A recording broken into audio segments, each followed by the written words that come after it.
चलिए मेरे दोस्तों, आज मैं टॉप 10 क्वेश्चन लेकर आया हूँ army GD army trade one वालों के लिए। शानदार क्वेश्चन होने वाले हैं।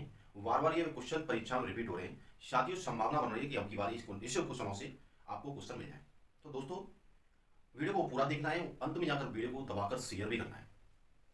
तो पहले क्वेश्चन की तरफ चलेंगे। सामान्य ज्ञान के टॉप 10 क्वेश्चन।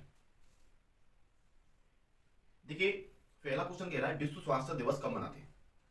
विश्व स्वास्थ्य दिवस। देखिए दोस्तों, ये मॉडल पेपर है एक पूरा आपका। हर एक मॉडल पेपर में स्वास्थ्य दिवस, मुख्यालय, प्रथम, जो भारत में प्रथम हुए, इन टॉपिकों को आप बहुत ही अच्छी तरीके से तैयार कर लेना। यहां से हर मॉडल में, हर एक मॉडल पेपर में एक नई क्वेश्चन मिला है, तो शायद यहां से इस टॉपिक से आपको क्वेश्चन मिला है परीक्षा में। देखिए, विश्व स्वास्थ्य दिवस है, कब मनाते हैं? विश्व स्वास्थ्य दिवस 7 अप्रैल को मनाते हैं। कौन से अप्रैल को? 7 अप्रैल को। अगला क्वेश्चन क्या कह रहा है? 16 गज का हिट किस खेल से संबंधित है? 16 गज का हिट किस खेल से संबंधित है? ये दोस्तों हॉकी खेल से संबंधित है। एक शब्द है 16 गज का हिट, ये हॉकी खेल से संबंधित है। अब पूछ रहे हॉकी के बारे में थोड़ा सा। देखिए, हॉकी भारत का राष्ट्रीय खेल है। भारत का राष्ट्रीय खेल है, और भारत का राष्ट्रीय खेल के साथ साथ ये पाकिस्तान का भी राष्ट्रीय खेल है। आपसे पूछ ले भारत की राजधानी क्या है, तो भारत की राजधानी नई दिल्ली है। आपसे पूछ ले भारत की राजधानी नई दिल्ली से पहले कौन सी थी, तो आप टिक कर देना कलकत्ता। क्या थी? कलकत्ता। ये कौन सी सन में बदली? ये 1911 में इसकी घोषणा हुई थी, और 1912 से ये चेंज हो गई। ठीक है दोस्तों। कलकत्ता मेरे दोस्तों किस नदी के किनारे पड़ता है? पूछ सकता है पेपर में, क्योंकि ये बार बार रिपीट हो रहे हैं क्वेश्चन। कलकत्ता हुगली नदी के किनारे स्थित है। किस नदी किनारे स्थित है? हुगली नदी के किनारे। कलकत्ता पश्चिम बंगाल की राजधानी। पश्चिम बंगाल की राजधानी क्या है? कलकत्ता। ठीक है। इसी प्रकार आपसे पूछ ले कि हॉकी में कितने खिलाड़ी होते हैं, तो हॉकी में 11 खिलाड़ी होते हैं प्रत्येक टीम में। अगले क्वेश्चन की तरफ बढ़े।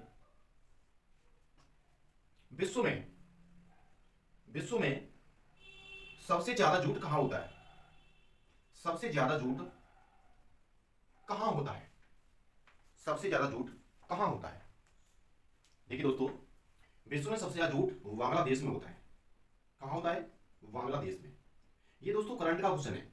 ये क्वेश्चन चेंज भी हो सकता है करंट के हिसाब से। सबसे ज्यादा जूट बांग्लादेश में होता है। बांग्लादेश की बात कर लें कि बांग्लादेश की राजधानी क्या होगी, और बांग्लादेश की राजधानी होगी ढाका। पूछ सकता है आपसे कि बांग्लादेश की राजधानी बताइए। आपसे पूछ ले बांग्लादेश की मुद्रा बताइए, तो बांग्लादेश की मुद्रा बताए टका। क्या होगी? टका। तो यहां से क्वेश्चन पूछ सकता है। अगला क्वेश्चन जबरदस्त क्वेश्चन है। भारत के किस राज्य की समुद्र तट सीमा सबसे बड़ी है? सबसे बड़ी है। आप कह रहे हो भैया हमने ये क्वेश्चन पढ़े हैं मानता हूं, पर दोस्तों जब ये परीक्षा में आते हैं, आपने एक बार रिवीजन किया है, परीक्षा में आते हैं तो आप भूल जाओगे। तो इसलिए आप वीडियो को बार बार देखो, जब तक क्वेश्चन आपके कंठस्थ न बैठ जाए, जब तक वीडियो क्वेश्चन को पढ़ते रहो। किस राज्य की समुद्र तट रेखा सबसे लंबी है? तो ये मेरे दोस्तों भाइयों गुजरात। किसकी है? गुजरात। समुद्री सीमा जो बनाता है वो गुजरात बनाता है, सबसे बड़ी। ये गुजरात की राजधानी पूछ ले आपसे, क्या होगी? गांधीनगर। क्या होगी? गांधीनगर। और गुजरात के अहमदाबाद में सबसे बड़ा स्टेडियम है। उसमें ज्यादातर खेलों की क्या होती है? आयोजित होती है, उसमें प्रतियोगिता होती है। ठीक है। आपसे पूछ ले 2025 का आईपीएल फाइनल किसमें खेला गया, तो नरेंद्र मोदी स्टेडियम, जो अहमदाबाद में पड़ता है। अहमदाबाद कहां पड़ता है? गुजरात में। और आपसे यहीं से पूछ ले कि किस राज्य की सबसे छोटी समुद्री सीमा है, तो आप बता देना गोवा। किसकी है? गोवा। और गोवा की राजधानी क्या होगी? पणजी। क्या होगी? पणजी। आपसे पूछ ले गोवा की राजधानी पणजी है, वो किस नदी के किनारे, तो आप बताना मांडवी। किस नदी के किनारे? मांडवी। ठीक है। मजा आ रहा है दोस्तों आपको यदि वीडियो पढ़ने में मजा आ रहा है तो दोस्तों वीडियो को लाइक करो, शेयर करो। अगला क्वेश्चन। भारत में सबसे ज्यादा वन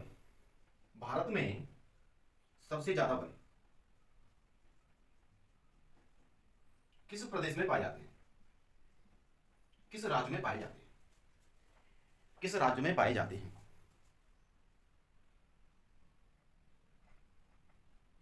किस राज्य में पाए जाते हैं? देखिए, भारत में सबसे ज्यादा वनों की बात कर लें तो ये एमपी में पाए जाते हैं। कहाँ पाए जाते हैं? मध्य प्रदेश में। परसेंट में पूछ ले तो आप मिजोरम बताना। कहाँ बताना? मिजोरम। देखिए सबसे ज्यादा वन वाला राज्य एमपी है और एमपी की राजधानी, मध्य प्रदेश की राजधानी क्या हो जाएगी? भोपाल। क्या हो जाएगी? भोपाल। यहीं से ये क्वेश्चन बन सकता है। आपसे पूछ ले सोया प्रदेश किसे कहते हैं? सोया, तो आप बताना एमपी, मध्य प्रदेश को। जवाहरलाल नेहरू, जवाहरलाल नेहरू स्टेडियम कहां पर है? स्टेडियम कहां पर है? जवाहरलाल नेहरू स्टेडियम कहां पर है? तो मेरे दोस्तों है नई दिल्ली। कहां पर होगा? नई दिल्ली। नई दिल्ली खुद में अपनी राजधानी है, भारत की राजधानी, केंद्र शासित प्रदेश है। और नई दिल्ली है जो यमुना नदी के किनारे पड़ती है। यमुना नदी के किनारे पड़ती है। यमुना नदी भारत की सबसे बड़ी नदी, पवित्र नदी की सहायक नदी है। अगला question, Victoria memorial, Victoria memorial कहां स्थित है? कहां स्थित है? ये विक्टोरिया मेमोरियल है, ये किस प्रदेश में पड़ता है? ये पड़ता है पश्चिम बंगाल के शहर कलकत्ता में। पश्चिम बंगाल के शहर कलकत्ता में। आठवां क्वेश्चन होगा, दीन ए इलाही, दीन ए इलाही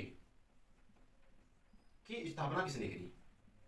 की स्थापना किसने करी? दीन ए इलाही की स्थापना किसने करी? यह संस्थापक कौन है? तो इसके संस्थापक हो जाएंगे अकबर। कौन होगा भैया? अकबर। कौन होगा? अकबर। नवा क्वेश्चन,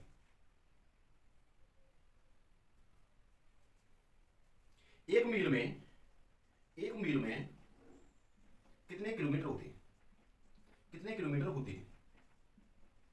एक मील में कितने किलोमीटर होते हैं? ये क्वेश्चन बार बार रिपीट हो रहा है परीक्षा में, आर्मी की पेपर के आधार पर देखा जाए तो दोस्तों ये बहुत ही शानदार क्वेश्चन है, जबरदस्त क्वेश्चन है। एक मील में कितने मीटर किलोमीटर होते हैं? 1.6 किलोमीटर होते हैं या 1600 मीटर होते हैं, ऐसे याद करिएगा। ठीक है। 10वां क्वेश्चन है मेरे दोस्तों, प्रकाश का, प्रकाश का प्राकृतिक स्रोत नहीं है। प्राकृतिक स्रोत नहीं है। ये बताइए प्रकाश का प्राकृतिक स्रोत कौन सा नहीं है? जैसे सूर्य है, कैसा ये? प्राकृतिक स्रोत है। तारा है, कैसा ये? प्राकृतिक। प्राकृतिक स्रोत मतलब ये अपने आप ही, ये किसी के डिपेंड नहीं रहते, ये किसी पर डिपेंड नहीं है, ये अपने आप ही अपने प्रकाश का क्या करते हैं? परावर्तन करते हैं, अपने आप का पालन करते हैं। तो ऐसा कौन सा प्रकाश का प्राकृतिक स्रोत नहीं है जो दूसरे पर आधारित है, जो खुद पर नहीं है? तो ये होगा चंद्रमा। क्या होगा मेरे दोस्तों? चंद्रमा। चंद्रमा क्यों क्यों होगा? चंद्रमा इसलिए होगा, ये सूर्य के प्रकाश पर आधारित है। जब सूर्य का प्रकाश मिलेगा तब ये प्रकाश देगा। ठीक है। तो प्रकाश का प्राकृतिक स्रोत नहीं होगा चंद्रमा। ये चंद्रमा है जो पृथ्वी का उपग्रह भी है। क्या है? पृथ्वी का उपग्रह भी है।